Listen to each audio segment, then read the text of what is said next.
జై శ్రీమన్నారాయణ శ్రీనివాస లక్ష్మీనారాయణ గోవింద గోవింద గోవింద నారాయణ. ఇప్పుడు అందరికీ చెప్పేది ఏమంటే, వినేవాళ్ళు ఓపికగా వినొచ్చు, వినలేని వాళ్ళకి ఇబ్బంది పెట్టి చెప్పే పని లేదు. అర్థం చేసుకోండి. ఇప్పుడు మీకు దేవుడు బాగా ఇచ్చినాడు, ఏమీ లోటు లేకుండా భోజనానికి. ఎట్లా అంటే, మానవునికి కావాల్సింది తిండి, గుడ్డ, గూడు, ఈ 3 సబ్జెక్టు. మనకేమంటే దేవుడు బాగా ఇచ్చేసినాడు. ఎలా అంటే వాటికి మించి ఇచ్చినాడు. మన ఇంట్లోకి 10 మంది వస్తే భోజనం పెట్టే శక్తిని కూడా ఇచ్చినాడు కొంతమందికి, అందరికీ కాదు. అట్లా ఇచ్చినప్పుడు కొంతమంది విపరీతమైన డబ్బులు, బ్రహ్మాండంగా ఉంటాయి వాళ్ళ దగ్గర డబ్బులు, వాళ్ళకి ఏం లోటు చేయలేదు. వాళ్ళకి కొంతమందికి తెలియదు అంటే ఏమి, ఎట్లా లైఫ్ అంటే ఏమి అనేది తెలియదు కొంతమందికి. అంటే చెప్పేవాళ్ళు ఉండరు అంతే, దాంట్లో వాళ్ళ ఇది కాదు, తెలిసి ఉండదు కొంతమందికి. నేనేం చెప్తానంటే, నీకు ఎక్కువైపోయి నువ్వు భోంచేస్తావు. చిన్న ఎగ్జాంపుల్, నువ్వు భోంచేస్తావు, మిగిలిన అన్నం ఏం చేస్తావు?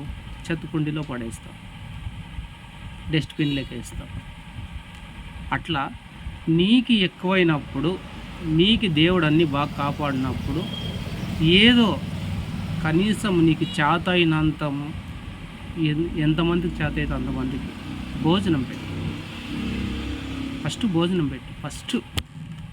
సెకండ్, మెడికల్గా ఏదైనా ప్రాబ్లం ఉంటే అవి చూడండి, మీకు చేత అయినంత. మించిన భారం ఎత్తుకోమని అడగలే, అది నాకని కాదు, ఎవరికన్నా కానీ. తర్వాత నీకు ఏం చేత అయితే అది సహాయం చేయండి. నీకు ఏం కావాలా, ఆరోగ్యం బాగాలేదా, చూపిస్తారండి, నేను ఇంత ఖర్చు పెడతాను, చూపిస్తారండి. నీకు భోజనం లేదా, మీకు ఏం కావాలా, ఇంటికి సరుకులు కావాలా, బియ్యం లేవా, తీసిస్తాను, తీసుకోండి, మీ ఇంట్లో కుటుంబం బాగుంది. అట్లా మీకు ఏం చేత అయితే అది. వాళ్ళ కష్టం తెలుసుకోండి. ఉండేవాళ్ళు ఎవరికన్నా కానీ వాళ్ళ కష్టం తెలుసుకోండి. నేను భూమిపైన ముట్టిన దానికి సార్థకం ఏమి అంటే ఇప్పుడు తెలిసేది. అది మనకు వయసు అయిపోతుందే, నేను ఏం చేసినాను అనేది అప్పుడు తెలుస్తుంది. ఒకటి. రెండో సబ్జెక్ట్, రబామని వెళ్ళిపోతాం. వచ్చినాము, డబ్బులంతా ఎత్తిపెట్టినాము, అంతా ఆస్తులు చేసుకున్నాం, అన్నీ చేసుకున్నాం, రబామని వెళ్ళిపోతాం. కొడుకులకు కూడా పెట్టరు కొంతమంది, అది ఎక్కడుంటాయి వాళ్ళకే తెలిసేది ఆస్తులు. ఆ డబ్బు ఎక్కడ ఉంటుందో తెలియదు. నీ బిడ్డలకే పెట్టలేవు ఒక్కోసారి. దానికి ఏం చేస్తావంటే, భూమి పైన పుట్టి భూమిపై నుంచి వెళ్ళే లోపల పుణ్యం తీసుకొని పో. డబ్బులు తీసుకోపోలేవు, ఆస్తి తీసుకోపోలేవు, పుణ్యం తీసుకోపోవచ్చు. ఎట్లా అంటారా, వెళ్ళిపోయినా కూడా పలాని గంగాధరప్ప అనే ఉండే ఆయన మాకు భోజనం పెట్టినాడు, పలాని ఆద్యప్ప అనేవాడు ఉండే ఆయన మాకు బట్టలు తీసిచ్చినాడు, మాకు బియ్యం తీసిచ్చినాడు, కష్టాలు ఉంటే కొంచెం కాపాడినాడు. గుర్తు. మనం బ్యానర్లు వేయించుకునే అవసరం లే, నలుగురు చెప్పుకోవాల్సిన అవసరం అసలు లే. నువ్వు ఏం చేసినా నీకు తెలల్లా, ఆ దేవునికి తెలల్లా. నాకు అంతుంది, నాకు అంతుంది అని చెప్పుకుంటే ఏమీ ప్రయోజనం లేదు. ఉంది లేదంటే ప్రయోజనం ఏమని చెప్పు. నువ్వు అన్నీ సంపాదించి పుట్టుక్కని పోతే నీవు ఏం చేస్తావు? నువ్వు భూమిపైన పుట్టి ప్రయోజనం ఏమి చెప్పు. ఏమాత్రం లేదు. నాకు ఇన్ని కోట్లు ఉంది, ఉంది. ఎంత భోంచేస్తావు? 3 పూట్లు మాత్రమే భోంచేస్తావు, అంతకుమించి తినలేవు. మానవ జన్మంలో ప్రతి ఒక్కటి కావాలా అంటాం, కానీ అన్నం దగ్గరికి వస్తేనే కడుపు నిండిందమ్మా చాలు అంటాం. ఎందుకు చెప్పు? కడుపు పట్టదు. ఏ మనిషికి కడుపు పట్టదు. అదే డబ్బులు పడతాయి, ఎత్తిపెట్టుకోవచ్చు. ఆస్తులు కావాలి, ఎత్తిపెట్టుకోవచ్చు.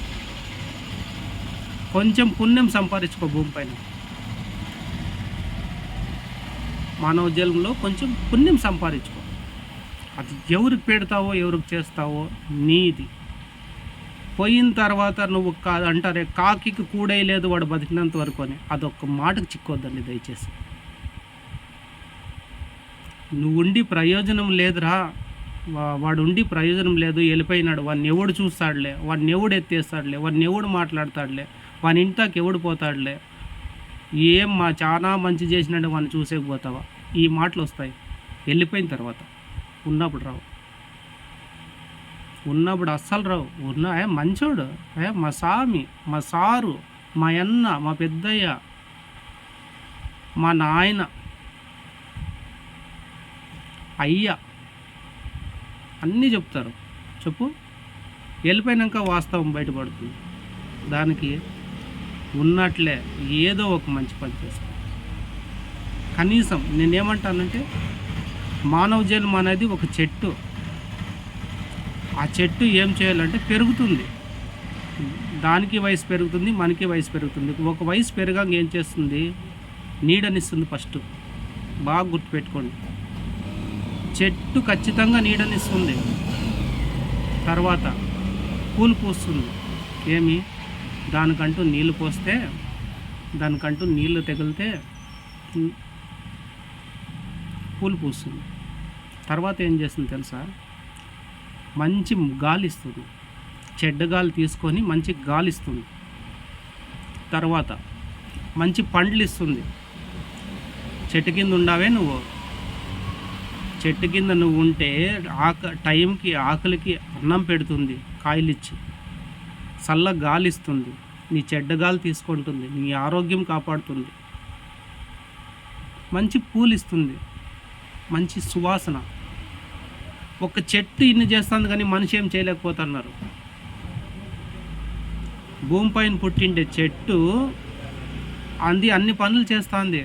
దానికి నువ్వేమీ పెట్టలే, ఏమీ చేయలే. అది భూమిపైన పుట్టిన దానికోసం. మనం భూమిపైన పుట్టిన దానికోసం ఏముంది? నో. సంపాదించిన ఒక్కటే, సంపాదించిన తప్ప ఏంది లేదు. సాధ్యమైనంత మనుషుల్ని మీ దీంట్లో బాగు చేయండి. నువ్వు బాగు చేసి, ఈరోజు బాగు చేసి రేపు చచ్చిపో, భూమిపైన పుట్టిన దానికి ప్రయోజనం ఉంది, ఖచ్చితంగా ప్రయోజనం ఉంది. చెప్పేది కొద్దిగా ఆలోచన చేయండి, అర్థం చేసుకోండి, మనుషులు మారండి, మనిషి కాపాడుకోండి. ప్రతి మనిషికి ఒక మనిషి కాపాడుకోండి, మంచి చేయండి, దేవుని మార్గంలో నడిపించండి, నలుగురికి బోధన చెప్పండి, నలుగురికి మంచి చేయండి, ఏం పర్వాలేదు, చెడుదారులు పోవద్దు. భూమిపైన పుట్టినాక పలానోడు ఉండే అంటే కటౌట్ అంటే ఎక్కడ ఉండాలా, సర్కల్లో ఉండకూడదు, గుండెల్లో ఉండాల కటౌట్. గుర్తుపెట్టుకోవాలా. సర్కల్లో ఉండే కటౌట్లు ఏం చేస్తారు, పీకేస్తారు. గుండెల్లో ఉండే కటౌట్ తీలేరు, ఎందుకంటే వాడు చేసిన పని అట్లాది. అది అట్లా బతకాలని ప్రతి ఒక్కరు ఆశిస్తాను. ఆ దేవుని ఆశీర్వాదంతో ఉంటారనేది కూడా ఆశిస్తాను. అట్లా సేవలు చేస్తారనేది ఆశిస్తాను. కొంచెం పేదరికం వైపు చూసి, చాలా కష్టాల్లో ఉండారు, వాళ్ళ వైపు ఒకసారి చూసి సహాయం చేస్తే ఆ మహానుభావుడు తోడు నీడ అన్నీ ఉంటాయి. మీరు మీ పిల్లలంతా చల్లగా ఉంటారు, ఆరోగ్యంగా ఉంటారు, ఆనందంగా ఉంటారు. ప్రతి ఒక్కరికి సహాయం చేయండి, మంచి చేయండి, అంతే. జై శ్రీమన్నారాయణ.